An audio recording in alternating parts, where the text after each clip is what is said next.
Glastonbury. This is a little bit of time tunnel for me. I remember being here 4 years ago. You guys had this place rocking.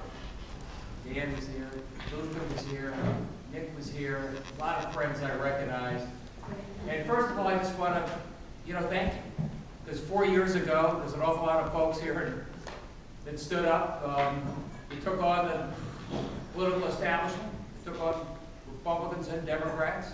We took on the conventional wisdom, and you guys rallied behind somebody who was not even a household name in his own household. And I think we made a difference, and I owe you one. And I just want you to tell you why I'm in this race now and why I need you to stand up again.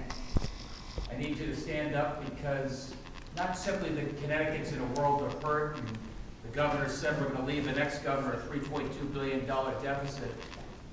It's that I worry that there's too many people in Hartford who think that we can just skate through this economic recession, we'll be back to business as usual. And I think they're dead wrong. I think we're going to fundamentally have to change the way we do business if we're going to get this state going again and growing again. We've been a long time getting in this mess, and it's going to be a long time getting out unless we change. And you don't have to take my word for it. I can quote to you the great economic soothsayer Chris Healy. Does anybody know who Chris Healy is? Chris Healy, Republican Party chairman, said going on a few months ago, he said, quote, Connecticut has become an economic dead zone. And we've been a dead zone since 1991. Which happens to be, Chris, the last year that we had a Democratic governor. So what exactly is your point? But we have been dead last in job creation. And as Nick said, I'm running because I think we need a leader. We need a leader, maybe somebody who started up a business and created more than a few jobs here in a state that's dead last in the country in starting up businesses and creating jobs. I'm running because I can see life out of you. I've got kids who are getting a little bit older. And more than any other state in the country, our graduates leave Connecticut. They leave looking for greener pastures. And my kids, like yours, are going to find their own path in life. But I'm going to do everything I can as your governor to make sure that Connecticut is a state with vibrant cities, great job opportunities, and a place that all of our kids can call home. I'm not new to the government world. I was elected 4 times in my hometown, selectman, board of finance, where the rubber meets the road. I served in the Whitemer administration for 4 years, overseeing the state pension board. So I've got some local and state government experience. I know what it takes to make this government work for people again. I also spent a lot of time teaching. I was a volunteer teacher at Harding High School in Bridgeport. I helped teach a class. Anybody here teachers? Any teachers here? And I did it one morning a week. And inspire those kids 5 days a week. My hat goes off to you. I love those kids, and I'm running for governor to remind them I'm going to remember them every day. To head back to Harding High, head to these schools, tell these kids we're going to have great opportunities for them, but first they got to study hard and graduate. But finally, as Nick said, probably what separates me a little bit from the other guys is I am somebody who started up a business. About 25 years ago, I borrowed a little bit of money from People's Bank. I hung out my shingle. I went to one of those rental offices. I don't know if any of you guys are small business. You know those rental offices work for about $500 a month. You get your office there, and they're all of you one-man bands. You're all lined up with $1 and a dream. And I had I said at my announcement, I'm the front runner in this race, which is only because I'm also the only candidate on the Democratic side.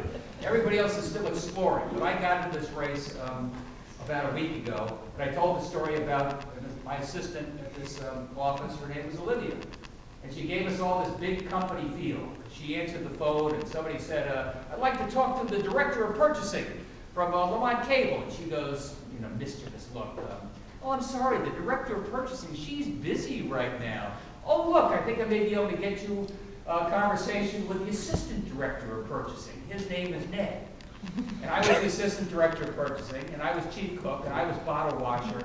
And that's how businesses are started in this state, this country. That's where most of the jobs are created in this country, and that's what I mean to do for the state of Connecticut. Over the last 25 years, we have created hundreds and hundreds of jobs. We took on the cable industry and we beat them at their own game. We beat them with better technology. We beat them with a better business model and better customer service. And that's how we won, and that's how Connecticut starts winning again. If I did business today the same way I did 25 years ago, I'd be out of business several times over. The competition would have come and cleaned my clock. And I'd argue too that Connecticut is doing business sort of the same old way. Same old technology, same old business model. I tell you, it's not serving our people very well, and it's costing our taxpayers a fortune. First thing I would do, I look at those commissioners and those layers of commissioners and those deputy commissioners. I would make sure that we hire the best and the brightest from inside government, outside government. Don't get me wrong, Republicans or Democrats. Strong executives who know how to use IT, know how to work with people, folks who know how to work with our state employees. Rather than blaming our state employees, the best ideas we're going to get and include them at the table. That's how we're going to get this state working for people again. We're going to reform some of the old business models. A guy named Kevin Limbo, maybe you know, he's running for lieutenant governor, the healthcare advocate. And he points out rightly that Connecticut is an $8 billion a year healthcare company. And nobody really seems to know it. You know, we got 8 different groups. They all buy pharma. They all negotiate with the hospitals. They all do it independently. We need a healthcare authority. We need a healthcare executive who can deliver healthcare to our people much less expensively and much more professionally. Yes, we do have a spending problem in this state, and I promise you we're going to bring down the cost of government over time. But we're not going to balance the budget on the backs of my kids at Harding High School. I'll tell you something else. We also have a revenue problem in this state. But it's not simply going to be solved with more taxes. We need more taxpayers. We need more employment. We need more job creation. We need more business startup. We need more small businesses growing into mid-sized businesses. We need to start expanding that economic pie. You know, I talk to the politicians in Hartford, and God bless them, and oh, Ned, the pie is not getting any bigger. We're going to have to divide up the pie, these little pieces. I've spent my life figuring out how to grow that economic pie, how to create wealth. And that's the history of Connecticut. And that's what I mean to do for you as the governor. I'll tell you the first thing I do. The first thing I do as governor, roll up my sleeves. I've already done that. I get on the phone, I beat the pavement, and I start talking to businesses, large and small. Something we haven't done in this state for a long time. And I say, what do you need? What do you need to grow? What do you need to expand? What does it take for you to start hiring people again? And I know you're thinking it's going to be like Pratt & Whitney, I need a $100 million tax giveaway or I'm going to move to Georgia. That's not what I heard. You know, I've been going around the businesses, I've been going around as a professor at Central Connecticut State. I've been talking to folks, you know. Give you one example. I talked to a lot of precision manufacturing guys. What does it take for you to grow? I told this story the other day. And they said we need engineers. We have a shortage of engineers in this state. We have a shortage of electrical engineers, a shortage of design engineers, you know, more great machinists. That's what we need. And we went to the state and we said, we'd like to start up a new engineering program at Central Connecticut State. And they said, no, we got plenty of engineering programs. We don't need another engineering program. And then Sikorsky announced that they were going to move one of their major research facilities out of state. Now you're thinking, I bet they're going to India, or they're going to China, because nobody earns any money there. No, they moved to Bozeman, Montana. And they moved to Bozeman, Montana, because Governor Brian Schweitzer picked up the phone and said, what do you need? And he created an engineering program at the University of Montana, Bozeman, to make sure that Sikorsky had access to the best and the brightest. They're probably reading the paper just the last few weeks. You know, the amount of money coming out of Washington, D.C. as part of President probably